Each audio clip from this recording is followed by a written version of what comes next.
ಸ್ವಾಭಿಮಾನ ಕೇಟು ಬಿದ್ದತ್ ಅಂತೇಳಿ ಅವ್ರಿಗೆ ಸಪೋರ್ಟ್ ಮಾಡೀನಿ. MLC ಕೊಡ್ರಿ MLA ಕೊಡ್ರಿ ಅಂತ ಏನ್ ಡಿಮ್ಯಾಂಡ್ ಮಾಡಿಲ್ಲ. ಅದು ರಾಘಣ್ಣವ್ರಿಗೆ ಬಿಟ್ಟಿದ್ದು, ತಂಗಡಿಯವ್ರಿಗೆ ಬಿಟ್ಟಿದ್ದು. ಅವಕಾಶ ಬಂದ್ರೆ ಸರ್, ಈಗ ಬಂದ್ರೆ ಭವಿಷ್ಯದಲ್ಲಿ ಏನು ಹೇಳಕ್ ಇಲ್ಲ, ಆತರ ಏನೋ ಹೇಳಕ್ ಆಗಲ್ಲ. ಈಗಲೇ ಹಂಗ ಟೂ ಅರ್ಲಿ. ನನ್ ಸಂಕಲ್ಪ ಏನಂದ್ರೆ, ನಂದು ಇನ್ನು 3 years ಏನ್ ಮುಗಿತೈತಿ ಪೀರಿಯಡ್.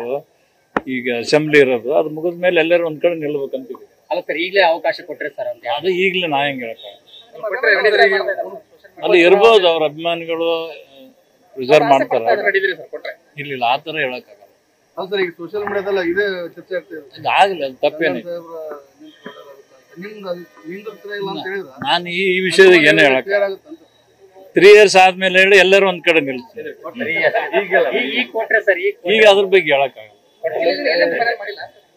ಅಭಿಮಾನಿಗಳು ನಿರಾಶೆ ಆಗ್ತಾರೆ. ಆ ಟೈಮ್ ಬಂದಾಗ ಹೇಳ್ಬೇಕು, ಈಗಲೇ ಹೇಳಿದ್ರೆ. ನ್ಯೂಸ್ ಫಸ್ಟ್, ನಿರ್ಭೀತಿಯಿಂದ ನಿಮ್ಮ ಪರವಾಗಿ.